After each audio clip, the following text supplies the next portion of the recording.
Mates, hari ini aku ngobrol bareng alumni keren dan juga hebat S1, S2 di EVA UNER, kemudian lanjut ke Queen Mary University, ngambil LLM. Kak Fatma Ayu Husnasari. Selamat datang Kak Fatma. Terima kasih banyak Joy. Gimana kabarnya Kak Fatma? Baik dan semangat selalu. Oke, kembali ke rumah EVA UNER? Ke rumah. Karena awal mula memang cikal bakalnya dari UNER. Oke, alumni sekalian, karena ini adalah sesi alumni bertanya, jadi kita mungkin bisa share insight-insight ke teman-teman yang ada di EVA UNER maupun teman-teman yang akan masuk di EVA UNER nih, biar nambah pengetahuan-pengetahuan gimana sih alumni-alumni EVA UNER itu, gitu. Oke, mungkin perkenalan dulu kali Kak Fatma. Boleh Kak Fatma memperkenalkan dirinya ke teman-teman sekalian Kak Fatma dan disapa teman-teman yang ada di sosial media. Ini nyapanya pakai apa nih? Low Mates kita kebetulan. Oke. Jadi teman-teman semuanya, hai, perkenalkan nama saya Fatma Ayu. Nama panggungnya Fatma Ayu, nama lengkapnya Fatma Ayu Husnasari. Jadi tetap ya. Oke, siap. Nanti saya panggilnya Kak Fatma Ayu. Oke. Jadi S1 di tahun 2013 FH UNER, lanjut S2 juga di Fakultas Hukum UNER, MIH, mengambil ilmu hukum, dan lanjut S2, melanjutkan program S2 di Queen Mary University of London, QMUL, mendapatkan beasiswa Chevening Scholarship atau beasiswa dari pemerintah Inggris. Oke. Gitu. Dan sekarang menjadi jurnalis Metro TV. Oke, kita kedatangan artis teman-teman sekalian. Oke, Kak Fatma, mungkin kita langsung aja ke pertanyaan-pertanyaan yang akan kita sampaikan ke Kak Fatma. Awal mula nih Kak Fatma kok ingin masuk di bidang hukum? Kenapa? Dulu kan pasti SMA masih milih-milih kan ya? Mau masuk kuliah jurusan apa nih? Kenapa Kak Fatma milih Fakultas Hukum dan juga kenapa milihnya di Fakultas Hukum UNER? Betul. Jadi saya dulu SMA-nya di Blitar, SMA 1 Blitar. Jadi para lawmates yang mungkin dari Blitar atau adik-adik dari Blitar barangkali ingin meneruskan perjuangan begitu ya. Track record Kak Fatma. Track recordnya. Okay. Dulu di SMA 1 Blitar saya jurusannya IPA. Saya ada penjurusan ya IPA karena saya akselerasi otomatis penjurusannya IPA. Kebanyakan atau mayoritas teman-teman saya itu mengambil jurusan mendaftar jurusan dokter, teknik, yang IPA-IPA lah pokoknya. Iya. Nah karena saya tuh suka ngomong, saya pikir kelihatannya saya ngambil jurusan IPS. Oke, linjur. Betul, lintas jurusan. Dan hukum adalah salah satu pilihan saya dan alhamdulillah tercapai di Universitas Airlangga yang notabene merupakan fakultas hukum terbaik di Indonesia. Semoga tetap dipertahankan dan amin. Itu lulusannya harus cemerlang semua ya, kita harap seperti itu. Dan alhamdulillah karena di hukum itu, di Fakultas Hukum tidak hanya memilih pendidikan atau jurusan saja tapi juga memilih lingkungan. Kalau lingkungan kita baik, terus dosennya juga terbaik, mahasiswanya terbaik dengan sistem yang terbaik, nantinya kita juga akan menyesuaikan dan bisa terus bertumbuh gitu. Oke, berarti lingkungan kita juga perlu nih diperhatikan karena memang untuk masa depan kita pasti berkaitan sama lingkungan yang kita hadapi sekarang. Oke, mungkin next pertanyaan Kak. Selama kuliah di Fakultas Hukum UNER mungkin Kak Fatma ngapain aja dan juga boleh disebutkan satu pengalaman yang paling berkesan di EVA UNER ini. Oke, jadi dulu saat kuliah itu kebetulan umur saya 17 tahun kan, masih muda banget, akselerasi, jadi masih kecil walaupun badannya tinggi begitu ya, tapi sebenarnya umurnya masih 17 tahun waktu itu, masih sangat muda dan semangatnya membara. Betul. Dulu yang paling saya ingat adalah ketika semester pertama saya sudah mendaftar dan alhamdulillah keterima untuk Moot Court, National Moot Court Competition. NMCC Kak? NMCC, dulu NMCC ALSA di tahun 2014 tapi latihannya dari 2013. Jadi begitu masuk di 2013 selang 2 bulan atau 3 bulan itu di semester 1 langsung latihan bersama senior-senior yang sudah semester 5 sama 7, 3, 5, 7 dan saya termasuk yang termuda dulu juga dan masih semester pertama dan alhamdulillah mendapatkan juara 3 di National Moot Court Competition. Nah itu piala pertama saya di Fakultas Hukum UNER dan alhamdulillah. Lalu juga mencoba banyak hal seperti mahasiswa berprestasi, dulu 2014 juara 2, 2015 juara 3, lalu juga jadi pengajar guru ngaji. Apa ya namanya dulu saya lupa. Ada kegiatan itu ya dulu ya? Kegiatan guru ngaji dulu tuh, pokoknya kakak tingkat itu bisa mengajarkan adik tingkat mengaji. Dan muridnya itu satu kloter sekitar 10-15 orang dan waktu itu saya lakukan selama 2 tahun, jadi udah terkumpul ya lumayan begitu ya. Dan nilai mengaji itu nanti saya setor ke guru agama. Kan dulu semester 1 ada pelajaran agama Islam kan dulu. Nah saya waktu itu mendaftar jadi guru ngaji, walaupun saya tidak berhijab, tapi saya mencoba untuk mendaftar dan alhamdulillah keterima begitu jadi guru ngaji. Banyak sekali pengalaman-pengalaman di luar kampus juga, ikut duta wisata sampai Raka-Raki Jawa Timur. Dan sebelum lulus S1 itu saya ikut Putri Indonesia, dan setelah Putri Indonesia Jawa Timur juara 1, setelah lulus di 2017 saya waktu itu lulus umur 20 tahun dan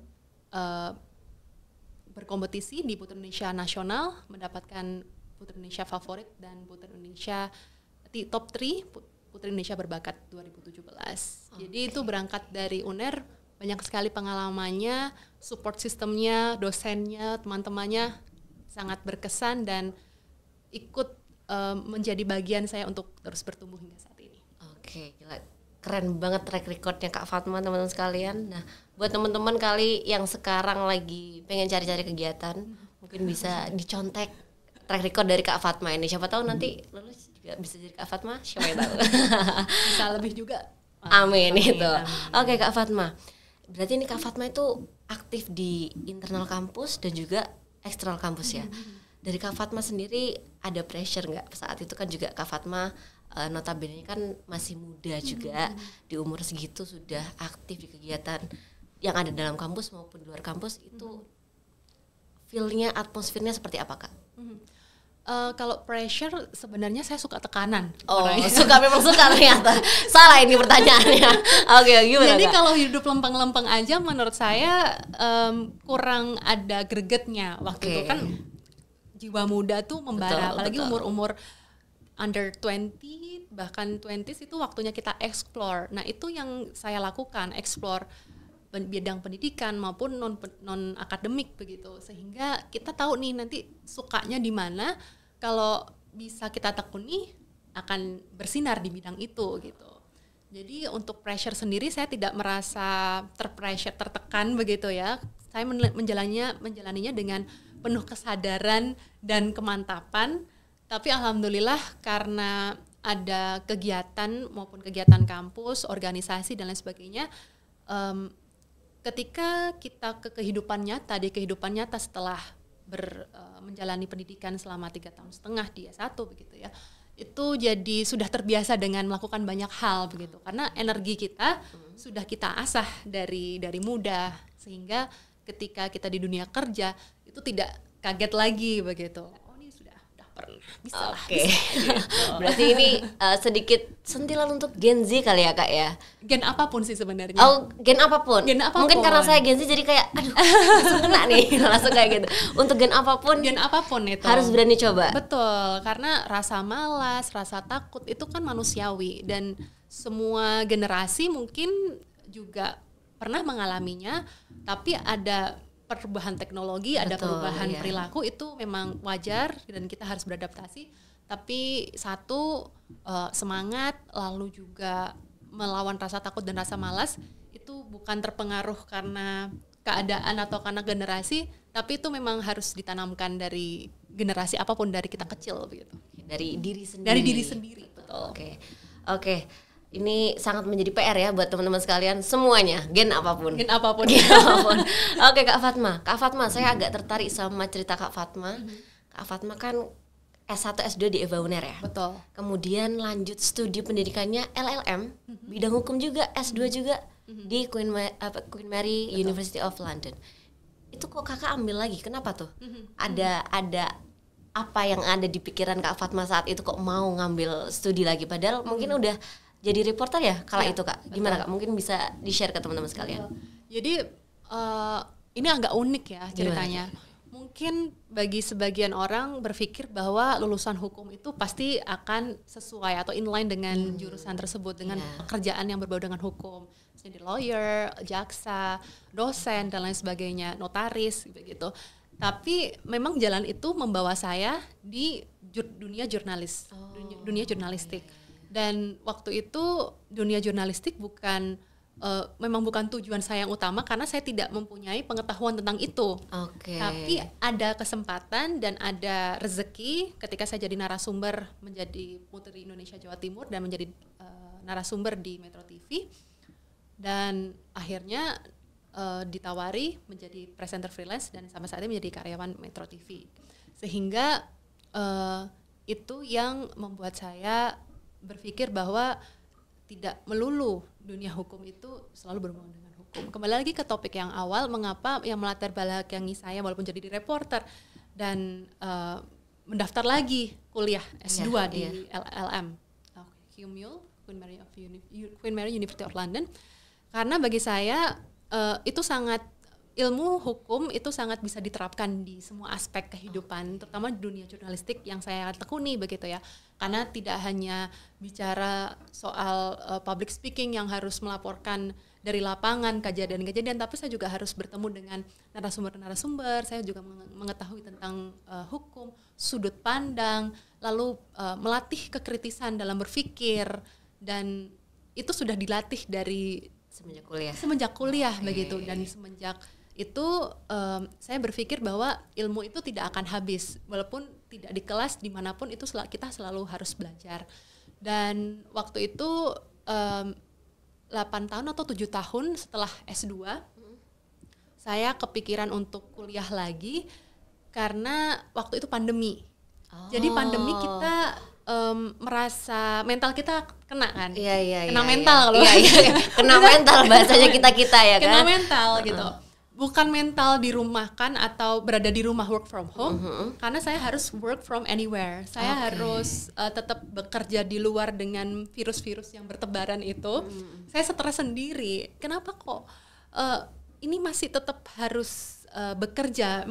Itu bukan sebuah tekanan sebenarnya, tapi ada di mana saya pikir adalah saya merasa tertekan dalam arti yang saya pengen mencoba sesuatu hal yang baru dan bisa yang bisa saya capai begitu, saya lakukan.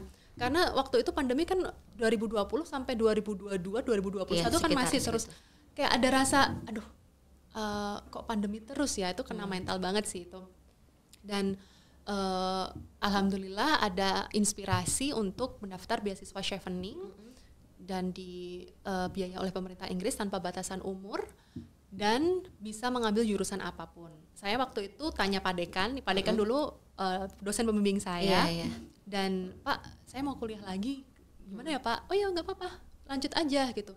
Hukum apa gimana? Ya hukum aja, hukum ini masuk hukum aja bagus. Terus saya tanya juga dengan pimpinan Metro TV, presiden direktur Metro TV itu juga menyarankan ngambil hukum aja kalau mau S2. Disupport berarti memang. Jadi bukan disupport kuliah media, jurusan komunikasi, malah jurusan hukum aja, kalau udah hukum aja.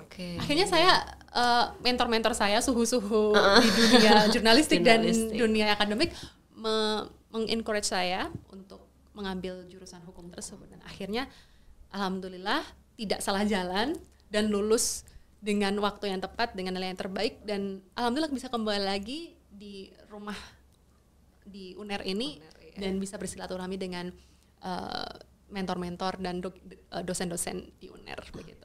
Inspiratif banget teman-teman sekalian. Jadi ternyata berangkat dari ketidakadanya kegiatan saat COVID tersebut ya Kak. Jadi bosen dan akhirnya ngambil kuliah lagi. Dan kalau nggak salah Kak Fatma, ini Kak Fatma ngambil studinya hukum hukumnya itu environmental law. Ya, betul. Kenapa tuh Kak ambil environmental law? Karena yang pertama masalah lingkungan itu masalah kita bersama.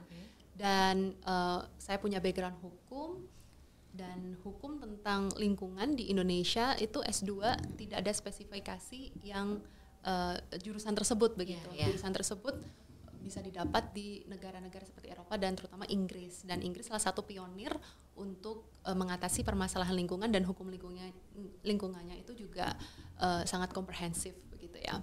Terus yang kedua adalah memang diri saya sendiri itu kesadaran dalam mengatasi permasalahan lingkungan itu memang ada. Yang pertama adalah memang itu sangat simpel sekali, tapi dari kecil ketika ada orang buang sampah sembarangan itu saya udah risih. Saya di mobil dulu memang, sekarang memang nggak boleh gitu. Tapi zaman dulu pas tahun 2000, 2001, 2022 ketika ada mobil itu udah biasa buang sembarangan. Bahkan sampai sekarang ada yang masih bakar-bakar, ada yang masih membuang sampah di sungai karena nggak ada TPA segala macam. Jadi itu membuat saya tuh kayak, kenapa ya kok seperti ini? Apa yang bisa saya lakukan begitu? Nah, ditambah di dunia jurnalis, saya menjadi produser sekaligus presenter juga di acara Metro TV, itu ada namanya Bincang Pagi. Saya sering mengundang narasumber-narasumber untuk membicarakan masalah lingkungan. Kepala-kepala daerah juga saya tanyain, apa nanti efek climate change, misalnya Paris Agreement, tentang Paris Agreement itu saya ajak diskusi dan ditonton untuk masyarakat. Karena apa ya yang bisa saya lakukan? Saya di dunia jurnalis begitu ya. Misalnya ketika saya mengambil jurusan hukum lingkungan, saya dengan kapasitas itu saya bisa menambah ilmu, menambah link juga, networking, dan agar masyarakat yang mengetahui produk jurnalis itu jadi bisa mengetahui, jadi bisa nyampe tidak hanya ke pemerintah tapi stakeholder dan juga masyarakat. Oh ya ternyata ada loh permasalahan ini, dan kita harus hand in hand untuk mengatasi permasalahan lingkungan gitu. Oke, berarti emang berangkatnya dari kesadaran dari Kak Fatma sendiri, kalau nggak suka dan pengen spreading ke masyarakat dan juga stakeholder lainnya. Soalnya kalau nggak suka akan tidak maksimal di bidang itu. Iya. Boleh dicontoh teman-teman sekalian yang emang tertarik di dunia hukum lingkungan, karena kalau di Fakultas Hukum kita hanya mata kuliah Kak. Betul, mata kuliah aja. Iya, mungkin teman-teman bisa nih melihat studinya Kak Fatma. Oke, next Kak. Kak Fatma sebelumnya ke UK pertama kali saat kuliah atau bagaimana? Pertama kali. Oke. Pertama kali terbang jauh. Oke, jauh banget Kak, dari Indonesia jauh banget. Pak, pertama kali. Oke, itu ada culture shock gak Kak? Kan pasti tuh kalau kita pindah di lingkungan baru tuh ada aja apa yang beda dari Indonesia maupun di UK. Culture shocknya apa aja? Gimana Kakak cara menghadapinya dan juga berdamai dengan hal-hal itu bagaimana Kak? Culture shock pasti ya, karena kita dimanapun lingkungan itu berada kita harus menyesuaikan begitu, apalagi di luar negeri yang notabene bukan Asia begitu. Yang pertama adalah cuaca, karena cuaca itu di sana cenderung dingin walaupun musim semi, musim autumn atau gugur itu hawanya tetap dingin dan angin kencang, lalu sering hujan juga, jadi itu yang membuat agak kok dingin lagi ya. Tapi setelah musim dingin saya ke musim panas, saya ternyata suka dingin. Jadi setelah pulang dari Inggris tuh katanya dingin oke juga nih. Udah berubah nih. Karena kalau panas di sana itu kan nggak ada, kebanyakan rumah-rumah tuh kan nggak pakai AC. Dan kan ada heater doang. Nah ketika musim panas itu bingung. Jadi belajar itu kalau nggak di perpustakaan ada AC-nya. Kalau belajar di rumah itu keringatnya itu drodos gitu, bahasa Inggrisnya drodosan. Betul. Ini yang orang-orang Jawa nih pasti tahu nih drodosan ya. Kok ini panas sekali, enak dingin ya. Dingin masih ada heater, masih bisa pakai selimut, pakai jaket, pakai puffer dan lain sebagainya. Tapi kalau panas itu susah ya. Jadi kalau pakaian terbuka kan mohon maaf gitu, nanti terbuka pakaiannya. Jadi jadi agak culture shock di situ sih, tapi turn off saya bisa mengatasinya. Dan apalagi ya, makanan it's okay sebenarnya, bisa masak sendiri dan banyak Chinese food, banyak makanan-makanan Asia juga untuk masakan Indonesia sebenarnya nggak begitu, karena cuman rawon aja yang belum saya makan di situ. Oh, karena ada peluang ada hitam gitu sih.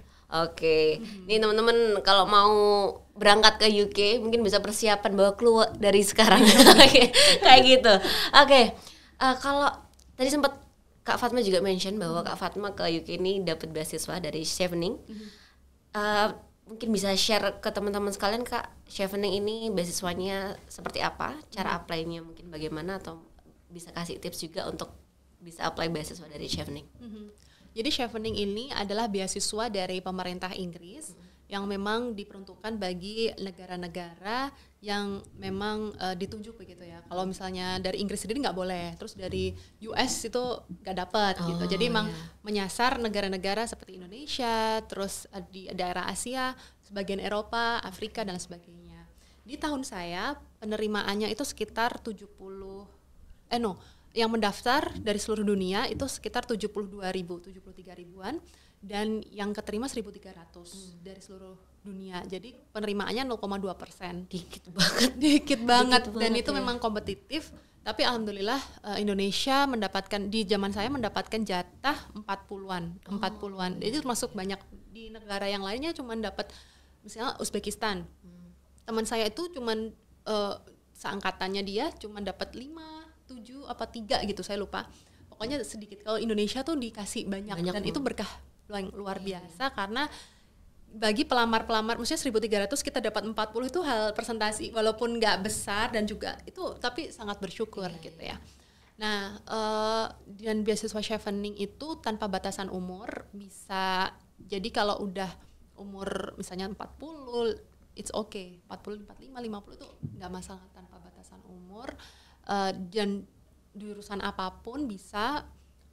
Kuliahnya yang penting di UK, di England, di Wales, Edinburgh dan Skotlandia, negara Northern Ireland, Northern Ireland, England, terus Edinburgh dan Scotland. Terus nggak perlu syarat IELTS, yang penting daftar di universitasnya dulu. Kalau udah dapat LOE ya udah bisa gitu. Tapi memang ya itu tadi harus fight karena berkompetisi dengan banyak pelamar juga. Berarti Kak Fatma ini ke Queen Mary University of London dulu untuk diterima di sana, jadi baru beasiswa. Ya, jadi kan banyak essay-nya itu ada 4. Study in the UK, career plan, networking, dan yang terakhir leadership. Nah, study in UK biasanya ngambil 3 kampus begitu ya. Jadi saya daftar di kampus tersebut. Ya udah ternyata dua-duanya dapat. Dan alhamdulillah. Dan tiap tahun kuota Indonesia tuh berbeda-beda. Jadi kuota setelah saya tuh dikurangin sekitar 30-an atau berapa. Jadi emang tergantung sih kualitas dari per individu. Saya juga nggak tahu pemerintah Inggris gimana.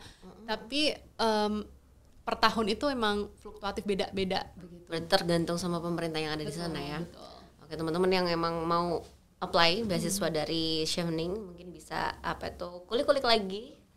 Di mana tuh Kak kita bisa cari tahu informasinya? Ada websitenya di Chevening, terus juga di Instagram bisa, di Twitter, di X itu juga ada, dan di YouTube itu banyak banget alumni Chevening dari seluruh dunia yang membahas terkait dengan beasiswa ini. Zaman sekarang itu mudah sekali mendapatkan informasi, jadi jangan malas dan dan bingung, karena kalau misalnya Kak gimana cara daftarnya, kamu udah searching dulu belum? Kadang-kadang ada nih misalnya orang yang benar-benar nol yang tanya ke per individu, sebenarnya nggak apa-apa, tapi sekarang kan zaman sekarang itu digitalisasi yang semua informasi ada, bahkan di media sosial ada. Dan kalau sudah reach out, misalnya saya juga tanya nih sebagai senior, ini gimana? Tapi saya udah punya pengetahuan nih apa. Nah ini mumpung dengerin podcast ya dari FH Uner, jadi ini merupakan salah satu ikhtiar juga kalian untuk mendengarkan informasi-informasi. Nah ini salah satu caranya, dan jangan lupa untuk dicari lagi juga lewat website, lewat platform yang lain, karena sudah tersedia di sana. Oke, teman-teman jangan malas untuk cari atau research dulu. Betul. Baru nanti tanya, biar kita tinggal verifikasi aja gitu.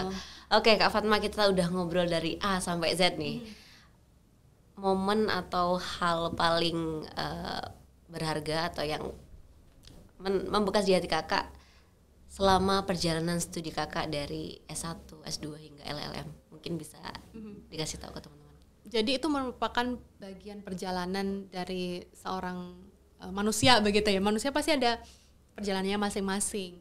Dan S1 punya ceritanya sendiri, S2 hukum di UNER juga punya perjalanan ceritanya sendiri. Begitupun juga di Inggris begitu ya, di London. Tapi yang karena saya baru pulang dari London begitu dan baru lulus, ternyata ketakutan dan kegunahan selama di Indonesia itu tuh tidak seperti yang dibayangkan begitu. Misalnya apakah bisa survive ya? Aku udah lama nggak sekolah nih. Kalau sekolah lagi di luar negeri survive nggak ya? Terus besok gimana ya ujiannya? Ternyata bisa. Kalau dijalani bisa. Betul, ya. dijalani bisa. Dan kita nggak kalah. Resources kita tuh nggak kalah, pemikiran kita juga nggak kalah. Pokoknya kita juga harus bekerja keras, belajar dan berdiskusi dengan teman-teman dari seluruh dunia. Karena kalau udah di Inggris, terutama S2 ya, di sana tuh bukan hanya orang Inggris aja, orang London aja, tapi juga dari seluruh dunia. Ada dari India, ada dari New Zealand, ada dari macam-macam. Jadi selain bertukar ilmu, informasi, tapi juga pertukaran budaya ada. Kita juga memperkenalkan diri kita as an Indonesian gitu ya dengan mereka. Terus apa lagi ya? Jalan-jalan. Jadi tahu, explore, melihat dunia itu yang paling penting. Melihat dunia itu bukan untuk jalan-jalan pleasure aja ya, tapi mempelajari ada apa sih yang dunia. Jadi pikiran dan perspektif kita tuh nggak sempit. Jadi ketika dibawa pulang nih di Indonesia ada masalah, ya karena kita udah terbiasa melihat yang lebih luas, kompleks, gitu, kompleks. Jadi itu juga yang mengasah. Terus yang terakhir bagi saya adalah saya haji. Di kemarin S2 kemarin, saya berangkat pakai kuotanya Inggris. Oh, itu UK. Dan sendiri. Iya. Dan itu ternyata bisa. Kebanyakan orang kebanyakan S3 karena udah 3 tahun 4 tahun ya. Saya kan kuliah di S2 di Inggris kan mayoritas cuma 1 tahun. Jadi 1 tahun itu ada kesempatan, ya udah saya ambil kesempatan itu. Dan alhamdulillah walaupun banyak lika-likunya karena harus rebutan sama jutaan orang juga, tidak hanya dari Inggris saja tapi dari seluruh dunia untuk untuk beli platform hajinya. Tapi alhamdulillah memang kalau itu jalannya ya udah dimudahkan gitu. Okay. Wow, menyentuh banget Kak Fatma. Sembari kuliah tetap pay attention ke ibadah yang memang harus dilaksanakan, kewajiban sebagai umat muslim. Semoga menjadi inspirasi buat teman-teman sekalian. Oke Kak Fatma, mungkin bisa kasih satu pesan, satu kalimat buat teman-teman yang emang lagi mau belajar, lagi pengen studi di luar negeri atau bagaimana. Boleh dikasih satu pesan untuk membangunkan semangat mereka. Yang pertama, jangan takut. Karena kalau kita takut itu kita seperti di penjara dengan pikiran sendiri yang belum tentu ketakutan itu akan terjadi. Jadi yang pertama adalah jangan takut. Yang kedua selalu ikhtiar dan juga berdoa. Kalau misalnya punya cita-cita, usahakanlah semaksimal mungkin. Jadi jangan berusaha itu cuman biasa-biasa aja, tapi juga harus berusaha keras. Karena kalau ingin hasil yang bagus, kita juga harus berusaha keras dan juga berdoa. Kalau itu memang takdirmu, pasti akan ada jalan untuk menemukanmu. Oke, berarti buat teman-teman jangan lupa ikhtiarnya. Betul. Selalu diusahakan dan jangan lupa diselingi sama doa-doa, semoga dimudahkan oleh yang di atas. Oke Kak Fatma, terima kasih banyak sudah mau berbincang dengan Lowmates sekalian. Semoga Lowmates nanti kalau misal ketemu sama Kak Fatma di luar mungkin boleh disapa ya Kak ya. Boleh menyapa Kak Fatma nih kalau ketemu di Jakarta. Sering di Jakarta tuh gimana Kak? Sekarang dinasnya di Jakarta. Oh oke, ya udah. Oke, mungkin kali ini segitu dulu bareng Kak Fatma Ayu. Mungkin kita bisa bertemu di episode yang selanjutnya kalau misal Kak Fatma ada waktu buat kita. Oke, sekian untuk episode kali ini Lowmates. Selamat sore, siang dan kapanpun Anda melihatnya. Sampai jumpa. Terima kasih.